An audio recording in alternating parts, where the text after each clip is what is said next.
my purpose is to teach people about vibration and why it's so important that we keep our vibrational state high and we actually feel it. Like we get into the feeling state of what it is that we want to live, what we want to experience, what we want to manifest.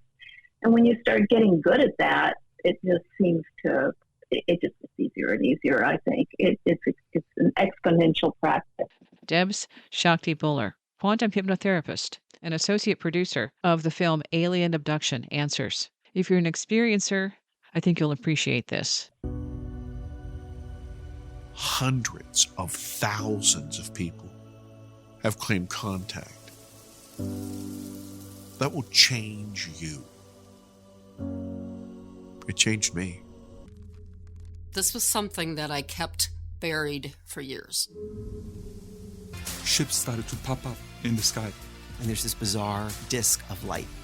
And it is moving across the sky very fast. The experience is often very terrifying. If I felt fear, I would crawl under my covers, hoping that it would go away, whatever it was. I know that we were put in that craft. I knew I was going to go to another planet. And the being was right next to my face. He saw two shadow beings. That's when I felt like I was going to die. I had a real encounter with something. Even if I had to live with the fear, is to know the truth. Debz Shakti Buller, and your website is debzshakti.com. Alien Abduction Answers. I've seen it. I think what you did was give people a really good presentation of how this works for experiencers, which has been the missing equation in all of this discussion about the visual sightings by the military of the UFOs and all of the research they're going into.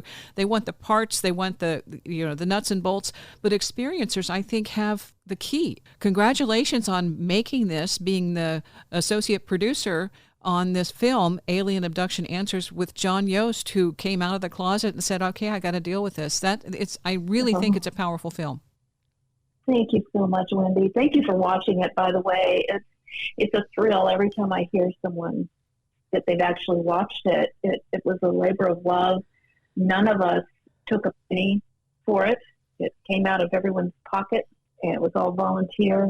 Hopefully the second and third one, because it's a trilogy, hopefully those will be funded. But the very first one literally came out of our hearts because it was just something we realized we were being tasked to do.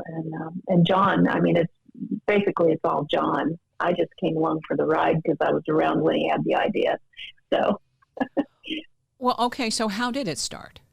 Well, it started with a meeting. He and I were in a meeting with a mutual friends and some other people about a completely different thing.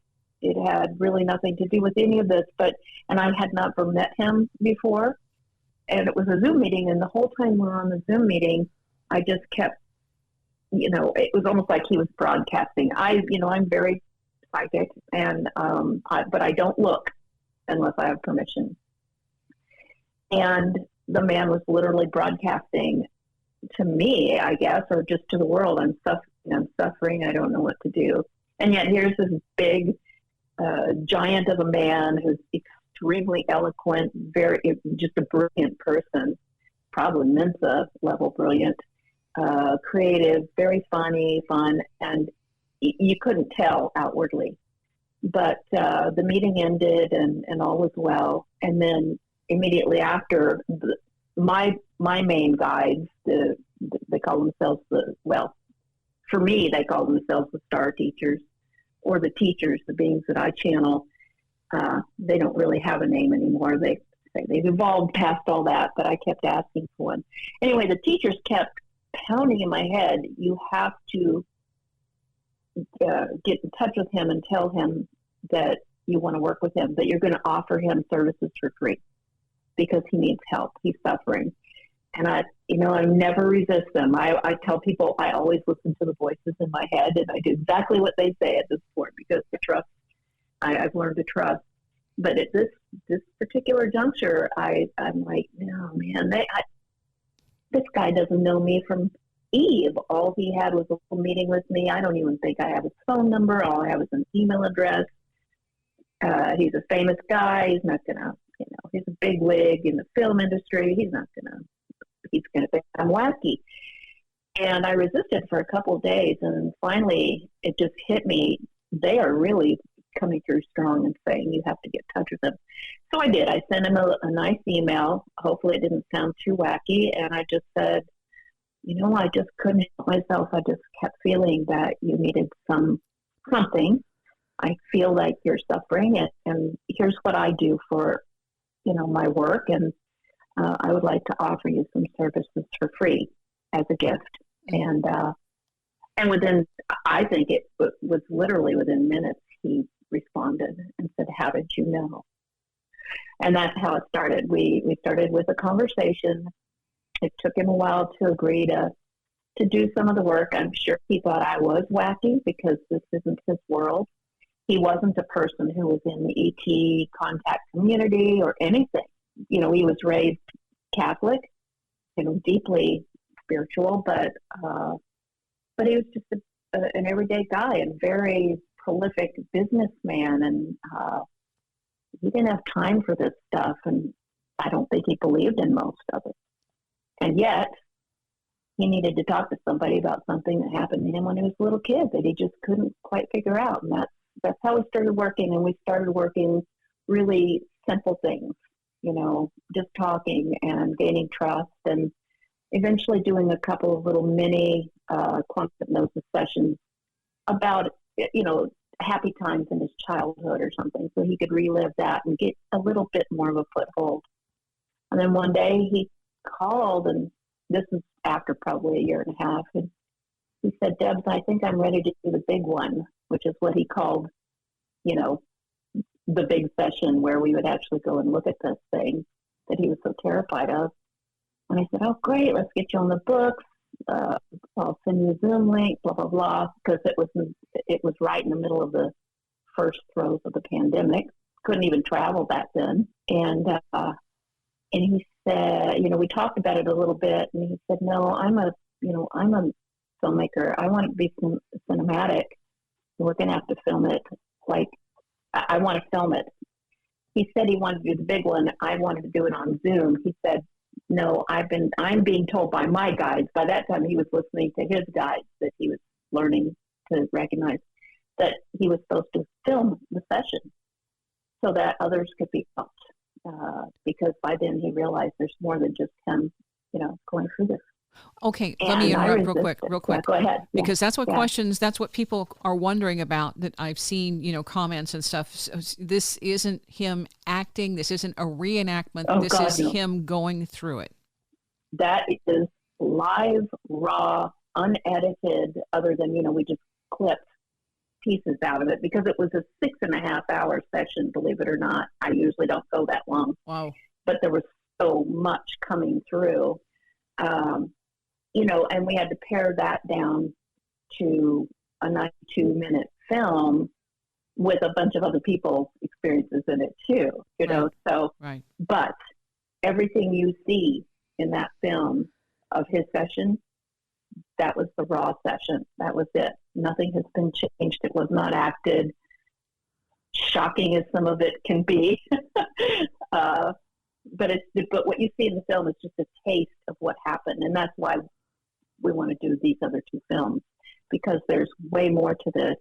And he's been given a call to action, just like every one of my clients who goes through this, these experiences. What it comes down to is people are being given their purpose. And once they figure it out, it's a call to action to get to work. So. Well, and I think that's what is resonating with the people who are experiencers, because when you see this, and it hits a common theme of being a little bit intimidated or possibly insecure about sharing something so very personal and private. And I think the thing that adds to this is adding Whitley Strieber, because that was a really good contact to say, because he's been since communion, and I had to throw that book away the first time out because I'm like, okay, I can't see this image of the alien on the front, because he was into the fear at that point. There was all about fear, fright, And when he came out with Transformation, I thought, oh, okay, I can revisit Whitley, because he was really dealing with some stuff. And then when his wife died, he got into the afterlife. He's gone a complete full circle away from what he was when he initially discovered that he was being attacked, basically shocked into action is how I interpret it. Shocked into action, that's exactly what it is. And, I can think of no better example of what I hear every day in my work than Whitley's story in Communion, because he literally was going through the catharsis of his own transformation while writing that book. He didn't know what was happening, and so he was trying to understand it by writing. Yeah. And at Annie's, his wife Annie's encouragement, he did write it because he didn't want to, but she kept kind of encouraging him to do it, and then he would put it away for a while because he couldn't stand it, and but thank God he listened. So originally, when John decided he wanted to make the movie and he approached me about it, we thought it was just going to be kind of about the session, about him learning what really happened, because he had some memory of what happened, but there was one main missed piece. And I pointed it out when I first heard his story. I'm like, well, what happened between here and here? I don't want to give it away for people who haven't seen the film, but it's a very big missing piece. And so that made him want to find out eventually. But when he, when he decided he wanted to make this film, after the session, it was very intense and very cathartic. And we were just sitting as friends talking about it, kind of integrating afterwards. He was like, oh my God, I had no idea. I had no idea all that was inside of me. I had no idea. And I said, as intense and crazy and fascinating and all of these things that this information was that came out, it's what I hear every day from my clients. And are you kidding me? Mm-hmm. Mm-hmm. More people feel that way. More people are going through that way. And I said, almost all of them are. Some of them have really, like me, it was always really joyous or fun, or it wasn't scary ever. Yeah. And some have had just miserable times. I think about like Travis Wilson, for instance, Whitley at the beginning. Yeah. Tremendous fear. And so he said, do you think, you could see the light bulb going on. He said, do you think any of those people that you work with would want to be in the film and talk about their stories? And I don't know. A lot of them are pretty private, but we can find out. And indeed, it took a while to find the people that we got in the film from my client base. And they're all wonderful. Perfect. I think they're all perfect for the message. Yeah. But the thing, as you pointed out, the thing that really pulls it together is to have Whitley in the film kind of he's what we call our expert. We have our kind of guy who's doing the hero's journey, which is John. We have the other experiencers who are giving more credibility and reality, real people versions, to the audience. But we still needed someone who people look up to and who kind of have done a huge body of work around this, and Whitley was it. I really had no idea. When John said, do you know Whitley Strieber? I'm like, no, I don't, unfortunately. I wish I did. I've always wanted to thank him personally and, all that. But he said, oh, I would just love to get him. And again, I was just in meditation, that probably thinking about something else. The teachers came through and told me, reminded me, you have a good friend who is a very good friend to Whitley Strieber. You need to ask him to make an introduction.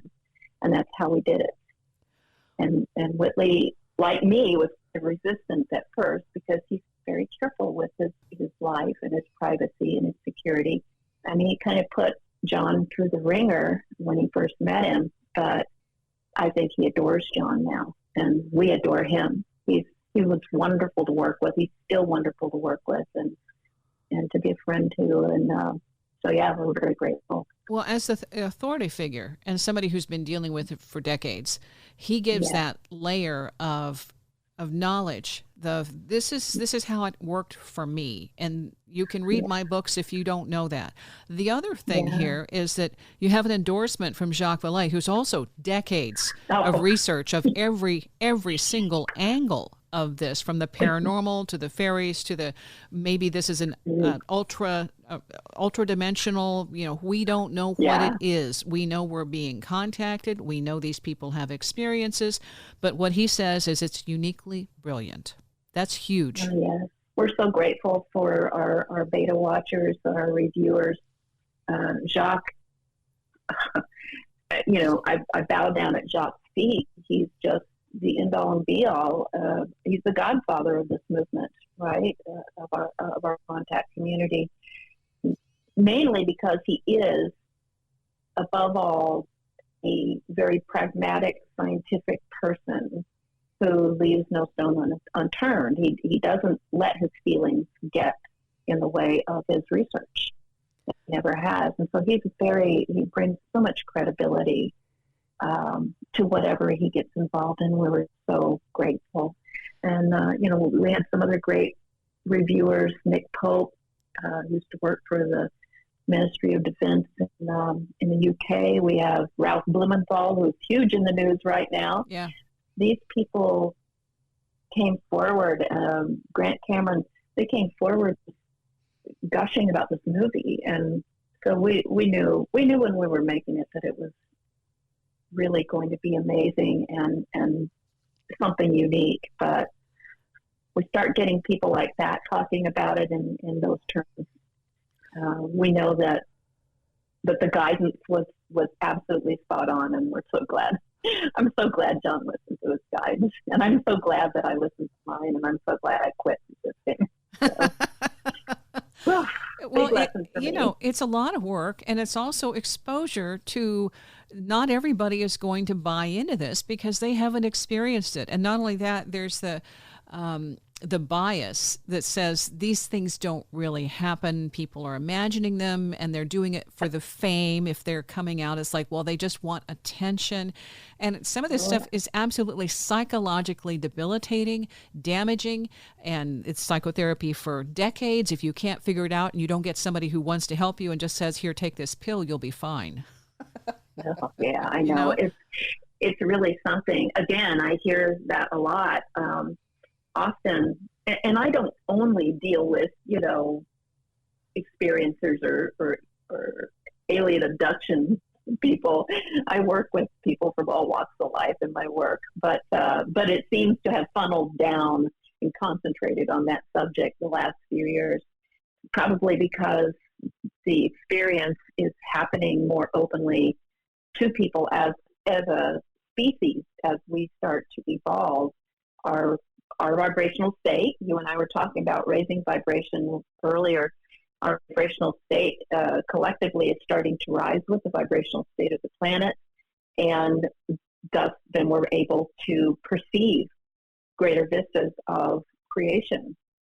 Human beings can only see a tiny spectrum of what is known as visible light, and yet there is probably 1,000% more on that spectrum of light that we cannot see with the naked eye, but we know is there. And now we're starting to see more and more of that. And I believe that's why people are starting to remember that they are having encounters. They're starting to be able to see them physically more. They're able to document them with cameras more. I mean, it's just kind of a progression, I think. And I don't think it's on by accident. I don't believe in accidents at all. So I think, too, there's more visibility of people who have had these experiences. Skinwalker Ranch, that's been a huge factor when you're talking about things like the Skinwalker, the hitchhiker effect, the paranormal, the UFO. It's all one-stop shopping for weird, far-out stuff. And that, for those, again, people who are skeptical or just uninformed, it's a big leap to say this stuff is real. That's where finally it's reaching a large enough audience who has had experiences, and they go and they post those kinds of things in the comments or in seminars or Zoom contact when they have the Q&A. And it's like, oh my gosh, this is my neighbor, or that's somebody I went to school with, or, they're sharing stories that they wouldn't have told their communities 20 years ago. And now this stuff is coming out and it's making it okay and offering a forum somewhere where people can say, yeah, it's happened to me too. Yeah, you're spot on. And the forums are everywhere now. I mean, I belong to probably over 100 community forums all over the world. I have my clientele is international, so I feel very grateful and very honored and lucky to be able to interact with people from all walks of life for sure. But what's interesting is that everybody kind of feels the same way. They're all a little bit, even if they've had great experiences like I have, there was probably a 15-year period in my life or longer where I didn't say anything to anybody because I was told not to. I was told to quit making things up and not speak about those kind of things, put my nose to the grindstone in school and all that. And I was a really good kid, and so I obeyed, but I still kept having the encounters. What do you do with all that? Yeah. And it feels like something's about to burst in your chest, that you want to say something to someone or share. Even for me, it was I wanted to share. I was having delightful experiences. But what's happening now is that there are so many people, like the people in our film, who are doctors, teachers, your minister, your accountant. These, people are your hairdresser. They're in our film. You see yourself in the film and think, "Oh my gosh, if that really is happening to them, maybe what happened to me really happens, and I'm not so crazy." Yeah. Now, all walks of life. All walks of life. Yeah. You're starting to see more and more what we would call credible sources coming forth, and that's why. I have to laugh because people don't believe something unless the government says it's true or their minister says it's true or their teacher, or the military. That's the big one. The military says it's true, then it has to be true. But what's nice about, even if it is kind of mixed with a lot of disinformation, which I think it is, the stuff that's coming out in the media right now, it's becoming so much of mainstream conversation that you cannot put a lid on it anymore. That to me is a big blessing. There's one thing in terms of, listening to a higher authority for this and realizing that for 70 years, the story was it isn't real. They don't exist. Yeah. This is fiction. They all made it up. The people that you're getting quotes from are nuts. Yep. Okay. Well, then there was the other underlying story that when they first put out the story about Roswell, it was a craft, and then it was a balloon. Yeah. And so it's funny when the balloons hit the media again this time, they said, okay, well, some of those were balloons and the others we're not talking about. Yeah. We're still not going to admit it, but we are shifting a little bit because we know eventually we can't duck and cover every time. We can't bob and weave with the public. Eventually we're going to have to start to trend towards what is the truth, but they still want to control the truth, for obvious reasons. And I can't blame them. I mean, everybody wants to have a handle on something, and it's human nature to be competitive and want to be in control of things and all that. But I guess what I'm saying is, I'm grateful, even though a lot of it is misinformation and subterfuge and all that. I'm grateful because it's putting it out there in mainstream conversation now. I mean, you can't turn on the news even, although I don't watch the news, but I can't escape it. Every day there's something in the media about contact.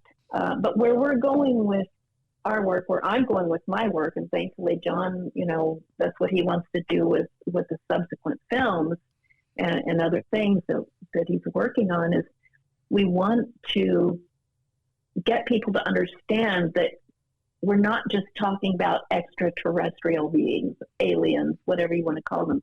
We're talking about consciousness. This is all about consciousness. And Whitley's a good one for explaining that as well. We were simpatico on this. I don't care if you call it ET or angel or dragons or fairies or, inner earth people, cosmic beings, orbs.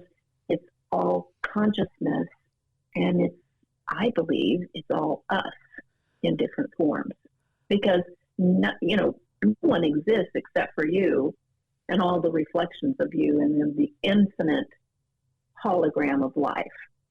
And so what I truly believe is happening, especially with these things that people are calling ETs or aliens, is that they're just us reaching through the veil of frequency to interact, to give a clue, to give a atta girl, to give a warning, to, whatever. They're not going to do our homework for us. No good big brother or sister or parent would do that, because you don't learn that way. But they can tell you which dictionary to look up a word in for your homework, right? So I think that's what's happening. That's just my opinion. It's actually my belief system. Not everybody buys into that, but that's kind of where I am, because what I see in my work, the message always comes through. They are us, and we are them, and there is no separation between you and I, or any member of your audience, or any member of the cosmic community. Debz Shakti, professional quantum hypnotherapist, open channel offering other professional PSI services, PSI services, including energy alchemy, ET contact, and paranormal experience counseling. A quick break. Debz Shakti, associate producer of the film Alien Abduction Answers. Debz says she was born with most of what she calls her superpowers switched on, and she has experienced a lifetime of contact. ETs, interdimensionals, orbs, celestials. She's also a channel, a group she calls Star Teachers. Associate producer of the top-rated film Alien Abduction Answers. It showcases her work as a quantum hypnotherapist who assists John Yost, the star of this production, as he comes to terms with an incident that happened in his childhood that he couldn't reconcile until she stepped in. And for more information, her website is debzshakti.com. DEBZSHAKTI.com. Ray Hernandez, who was affiliated with Edgar Mitchell and had the free friend. study. Yeah. He had an experience where his wife saw what he saw, ETs, as angels. And he saw them in their living room. Yes. Yeah. And when the dog was sick and she was praying desperately for help with the dog, she and the dog disappeared. He was basically frozen and blacked out, had no clue, and then came back to consciousness. And what he saw was ETs and what she saw was angels. And the thing is, each of them believes that what they saw was the real thing. And yet, what my belief is that they saw what each was able to see given their own vibration, their frequency. And their frequency. Yeah, that's the difference between it. We're seeing the same thing. It's just how we integrate it is unique. And Jacques Vallée speaks to that as well. Oh, yes. Jacques is probably the best one to speak to that. He's done the most research. And again, I just love his work, but I am convinced that's what's happening. We can take an everyday occurrence, okay? You're at the busy intersection of your city, and there's a car wreck in the middle of the intersection, and you're standing on one corner, and several people are standing on all the other corners, and the police come and they take witness testimonies of this wreck so that they can figure out who's at fault. Not one person will be able to give the same exact account as the other people. And in fact, sometimes they are different. Mm-hmm. They're completely different. Why is that? Because each person is looking at it from a different point of perspective. And that's all, I believe that's all we are when we look at ourselves in the terms of frequency and vibration. I like to teach it this way or bring it out this way. All consciousness, all that is, which is you and the different parts of you, make up a infinitely large cosmic jewel, all right? And it's infinitely faceted. And so you're the you that you are right now, you are looking at the center of the jewel and all the rest of the facets from your point of perspective, which is one tiny facet. All the rest of the facets are you too, as part of the jewel, but each one is looking at the rest of it from a different, slightly different or greatly different angle. And so that's kind of how I try to explain this, frequency perception, the different variances in that, where you could even be brought up with 10 brothers and sisters in the same way by the same parents in the same circumstances. And most of those 10 children are going to be very unique. They may have some similarities, but they may be unique because they are coming at life from slightly different or greatly disparate angles.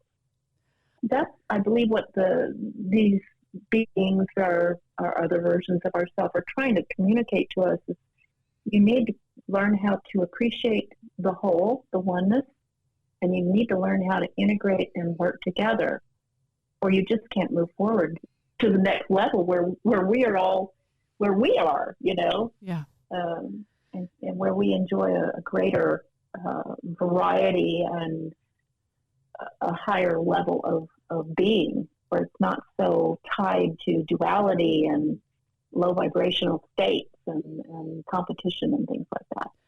There's also another element of it. The more familiar you become with a topic, the tendency to think, I know it, and I know it well. I know it backwards and forwards. Nothing can influence me because I've got this. And then something does. And there are two, and it was really funny. There's two examples of that. One is a guy who studied DMT, Terence McKenna, those kind of psychotropic experiences. Okay. For years, he read everything that McKenna put out, the videos, the whole 9 yards, and then he decided to go ahead and try and experience. And he said he wasn't prepared. Completely, totally blew him out of the water because there's this massive, incredible, intense contact with some form of consciousness, sentience, of being that absolutely he couldn't bring that into his mind just reading and studying and research. No. Big difference. And it's ineffable. You cannot describe it. Yeah. And he uses that a lot in his writing, the ineffability of the experience. My guru, my yoga guru, my great teacher has always said direct experience is not just the greatest teacher, it's the only real teacher. You can study, you can read, you can watch videos, you can have conversations till the cows come home. But unless you experience something directly for yourself, there's a huge piece of that understanding that will always go missing. And so that's why I'm so always so excited about leading retreats or contact events or events working with any form of consciousness, or holding group events using what I call quantum immersion, which is kind of a group level of quantum hypnosis experience, so that people can actually have a direct experience of this. It's so hard to get people to want to try something new, We have been always taught in our culture, if something or someone looks unfamiliar to you, it's probably should not be trusted. It's dangerous. That's why we have prejudice. That's why we have bigotry. That's why we have so much ignorance, because it's been pounded into our heads. If it doesn't look like all the things that you've been to before, probably don't want to go in there and expect to get the same you've always ordered. It might be scary. So if a person has a different color skin than you, if they come from a different spiritual belief system, and on and on and on, they're not to be trusted. And they're probably a threat. And that's what you see with all of especially the military and government stories that are going around about contact right now, is that it might be a threat to national security. They need to just let that go. If it was, it would have happened a long time ago.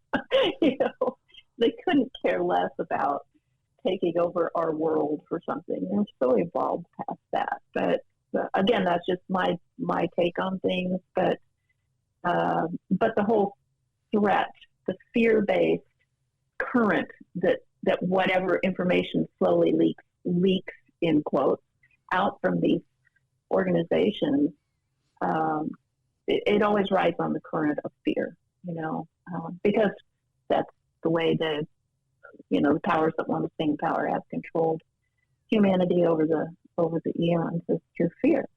Easy to manipulate people that way when they're paralyzed in fear.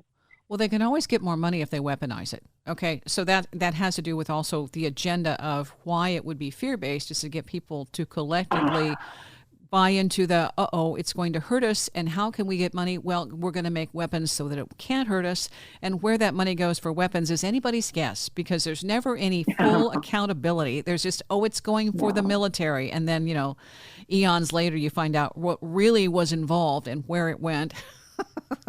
but it's successful. It's terrific where it went. Yes. Yeah, it works. Yeah, and it's funny. We all have, our world, not just our country, they all have shadow governments that no one seems to, one hand doesn't know what the other hand is doing, and often doesn't even know that the other exists. So there's that. But, I try not to concern myself with that kind of stuff too much. That's what I'm being told by these beings. And that's what a lot of my clients are bringing up in their sessions, even though they may not have even believed that they had extraterrestrial or interdimensional contact.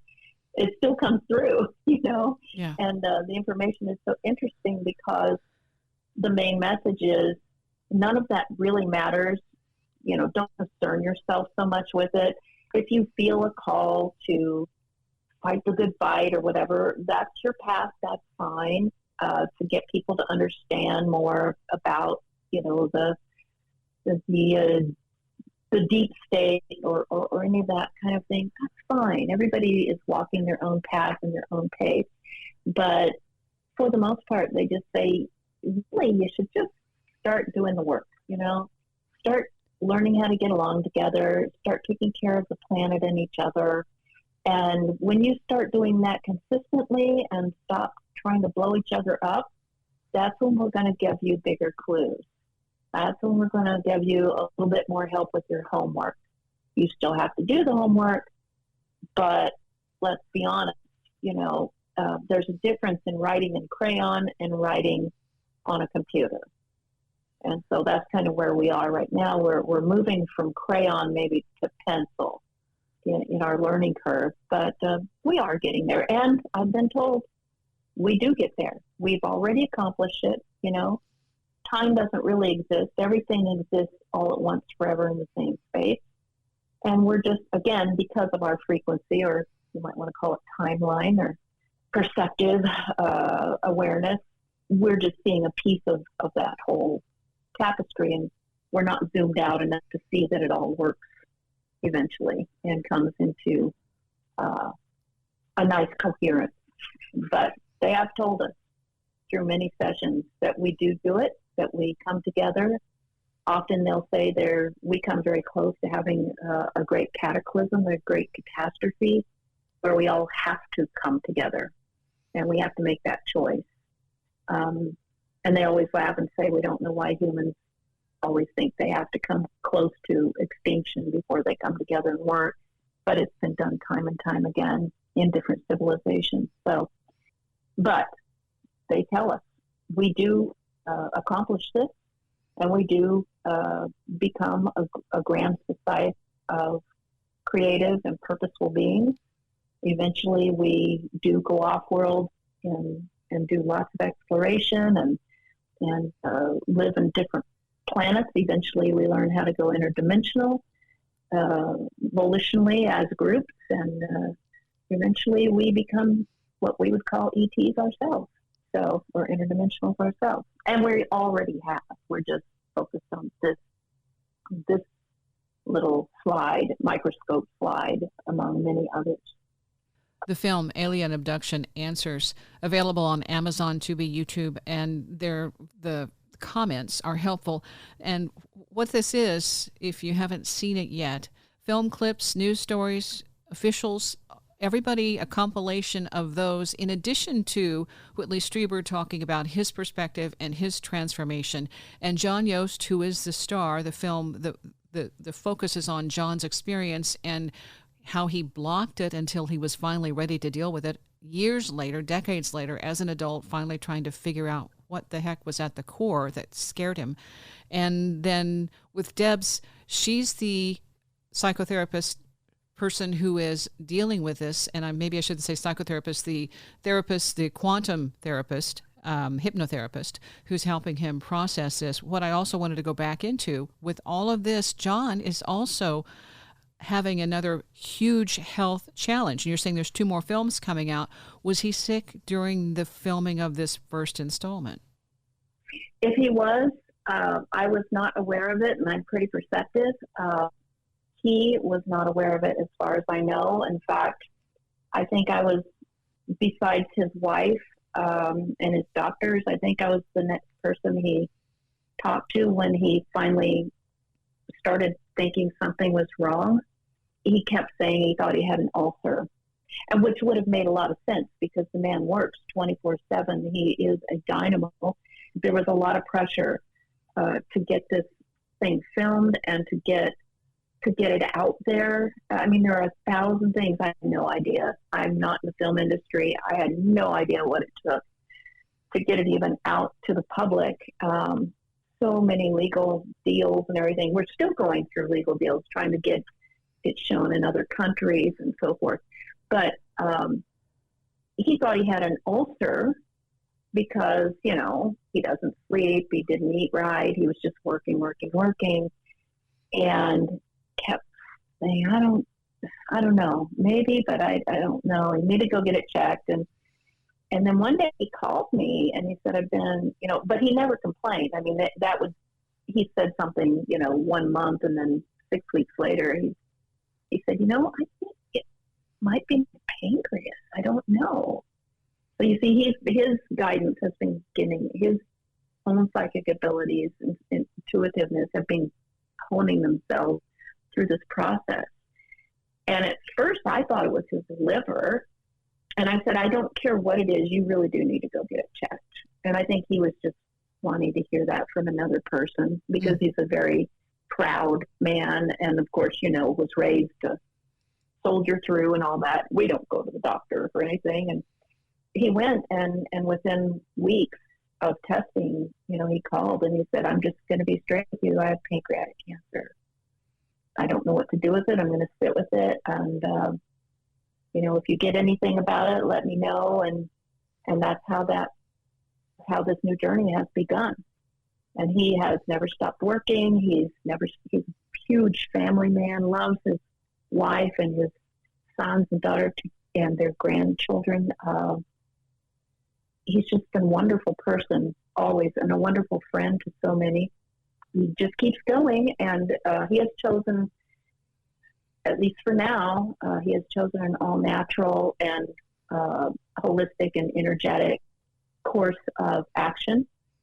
And as we're recording this, Wendy, he is going through some follow-up appointments today and tomorrow to find out if where it is, if the tumors have lessened, if the markers have come down, or if it's gotten worse. We don't know. We held a global healing session for him yesterday evening on the solstice, and we all affirmed that he's going to return to vibrant health using these methods, and because that is what he wanted to do. And we all respect and honor his choice. And I'll stand beside him 1,000% no matter what he decides, because he's one of my best friends. And I just want him around for a while longer because the world needs his expertise and his generous nature as far as the work that he presents. Well, the fact that this is out there is a huge, huge start. So one way or the other, given his health, if he's able to contribute more, that'll be icing on the cake. But just this initial process for some people, for the Ariel phenomenon, I think it took him 15, 16 years to get that out because of all of the the challenges of bringing something to market and the money. There's just, there's so much that goes on behind the scenes. This is the same thing. It's just that you have to have the drive. And obviously he had enough connections to be able to make that happen. And now it's a matter of people participating. I don't even know where he gets the energy to do it all.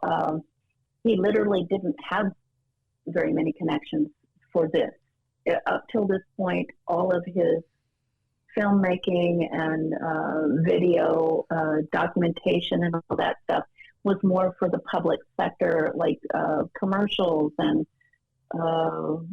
marketing, public marketing and public service films and things like that. So this was a whole new ballgame for him, and it's truly where he belongs. He's just an amazing filmmaker. Everybody says it. We feel like, he's kind of been touched on the forehead with a golden wand, and I know he's going to be supported in his work, but no one has ever come forth. We're still trying. No one has just come forth and said, "Oh, here's $10 million to do the second film. I love your work." Everybody wants to be involved, but when it comes down to fundraising for something like this, it's a very intense game, and he's very good at it. He makes friends easily. People love him, and so I think it's going to be kind of a patchwork quilt of patrons who come forward and help make the second film. The second film is going to have the same first two words, alien abduction, and it will be awakening. And the third film that is projected will be alien abduction ascension. And he could speak better to you about the ideas because he gets downloads now from the beings about how to do this. But the second film is really, okay, now we've brought it out in the open. We know that this happens to lots of people, and it's okay to talk about it and deal with it. But how do we make this contact? How we volitionally do this? And so you mentioned Ray Hernandez earlier. Ray has this wonderful model called the contact modalities. It's something that a term that he coined, where it's kind of shaped like a wheel with lots of spokes going to the same central hub.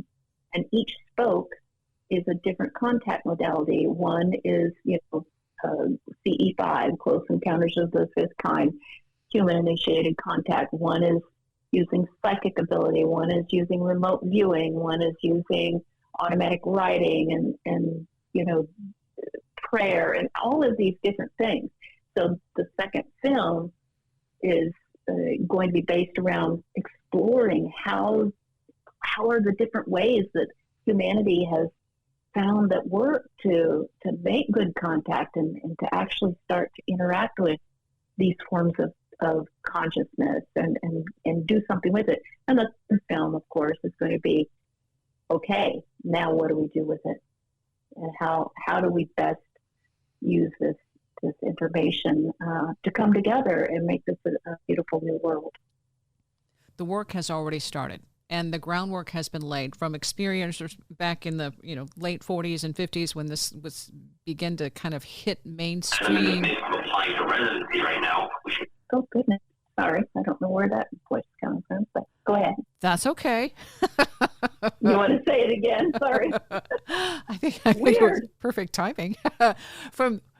So when we go back, this has been going on since the late 40s, because I remember some of the other, Ida Kannenberg, some of the other early contactees who were studied by Leo Sprinkle and some of the other people who began to form these initial groups, Bud Hopkins, who was doing research and hypnotherapy. John Mack. Yeah. So these people have been kind of laying the groundwork and creating maybe a soft reveal that this is here. We've experienced it. It's not okay to talk about it mainstream, but it isn't foreign. It's going.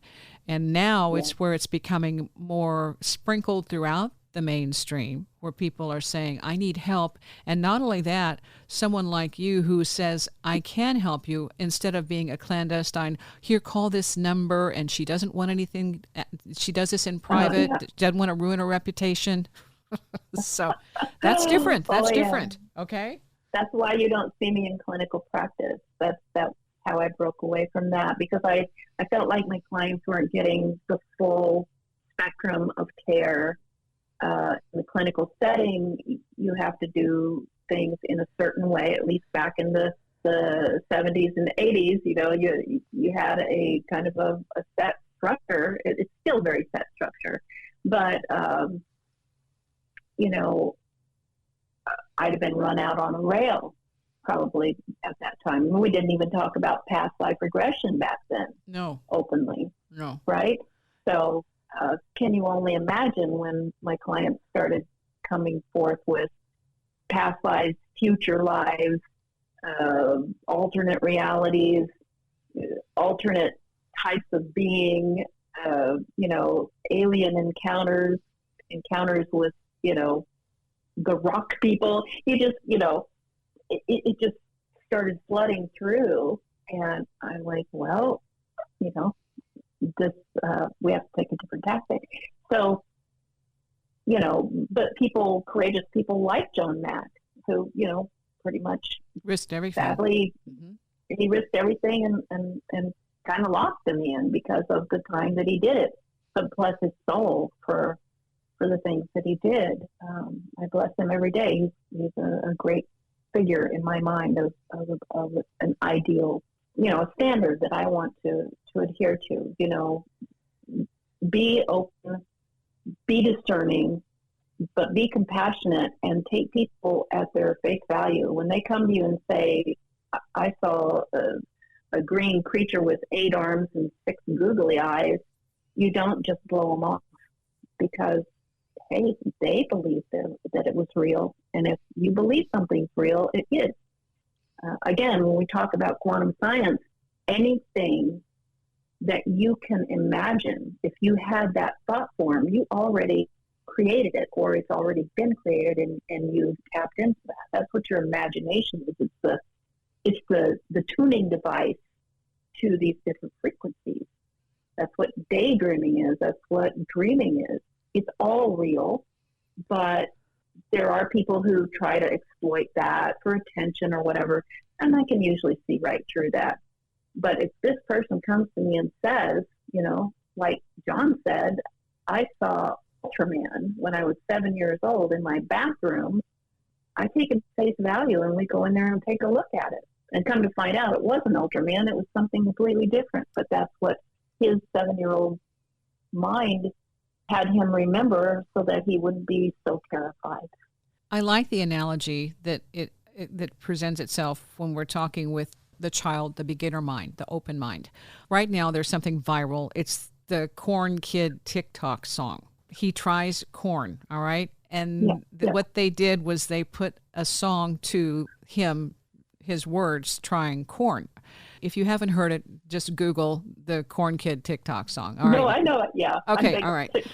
But my favorite part of it is he's talking about, I can tell you all about it. I really like corn. But when I tried it with butter, everything changed. Butter. Okay. Everything's better with butter. All right. We know that. What a revelation. Yes. So, the stuff that we are experiencing now, we're going to be quantum leaps ahead in the next 5, 10, 15, 20 years from where we are now. And if you watch the progression, things as we become familiar, we shift quicker. I'm looking forward to it. All right. So for someone who's had an experience and might want to contact you, where are you easy to reach? Oh, just, my website's easy. It's debzshakti.com, DEBZSHAKTI.com. And I use the same name on all social media platforms. I have a big YouTube channel with tons of free stuff on it. My website has a whole media section with probably, several hundred videos. All social media. I'm probably not on every one of them now because new ones pop up every single day now. But the main ones, it's all under Debz Shakti.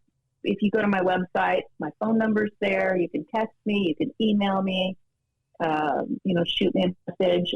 You can see what I offer. You can schedule right from that website at your own convenience. So try to make it as easy for people to get in touch with me as possible. I'm really busy, so some days it may take a day or two before I get back to someone, but don't despair. I will. I promise.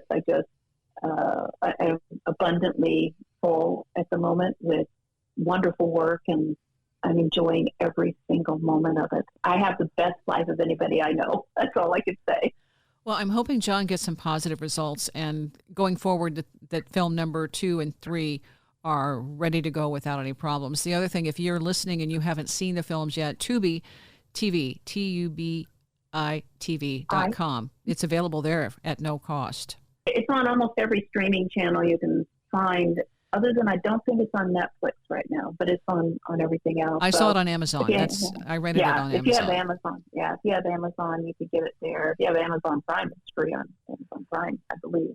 The fact that it's available, I think, is excellent. And YouTube, Tubi, Amazon, that was the short list of what I had. Google, depending on what country you're in, because this podcast goes to different countries, there's a whole different level of being able to access some of this media, and depending on where you're at. Right. I can, if you are listening from a country where it's not easily accessible to you, contact me, because we did a very big deal with KGRA, which is an online radio and film and video channel, and they still have it up there. I think you can stream it anywhere in the world for their rental fee, and forgive me, I don't know what it is, but somehow they have found a loophole where no matter where you are, you can stream it through KGRA, and that's the name of like a radio call sign, KGRA. You can get online and look that up, or if you can't find it or you can't remember, just give me a shout and I'll be happy to steer you that way. But that's how you can see it if you're overseas and your country hasn't approved it yet. Debz, thank you. I appreciate your time. What I will do is I'll also put some links in the description for the show, so that will cover some of this too, one way or the other. Thank you so much, Wendy. And Wendy, if you need anything else, any support materials or anything, just hit me up. I'd be happy to send it to you. And thank you so much. I've wanted to meet you for a couple of decades, actually. I learned about you through talking to Nightlights, which we didn't even get into. I do the same thing with little handheld radios that you do with Nightlights, but that's a whole different story. But I've always admired your work, and I love your show, and I'm very honored to get to be a guest. So thank you again. Thank you. Thank you. Well, and doing it with the radio is really cool. See, it's all broadcast. It's just that electric. It's that connection that we have. It works for each of us in different ways, and that's when I found out. I'm like, wow, the whole world opened up. Yeah, what we found. I'm working with some really great scientists. That's how I got into this. I was friends with the scientist who developed it, the giant array of his own. But what we found is we can put these radios in a Faraday cage where no radio signals can get in and out, and they still are interacting with us. So it's not coming through on regular radio waves. No. To be continued. Okay, well, there's a carrot. Yeah, IDO. Okay, so that could be another movie. Oh, yeah. Well, it's one of the contact modalities in the second movie. Definitely will be. Okay. So. All right. Well, something to look forward to. All right. I'll let you go, and thank you. Thank you, dear. Thank you so much. It's been an honor. Alien Abduction, Answers, and giving credibility to the show, Whitley Strieber. This is not communication. It's communion. Hundreds of thousands of people have claimed contact. That will change you. It changed me. Looking forward to part 2 and part 3. You can also follow Debz Shakti and John Yost on Facebook.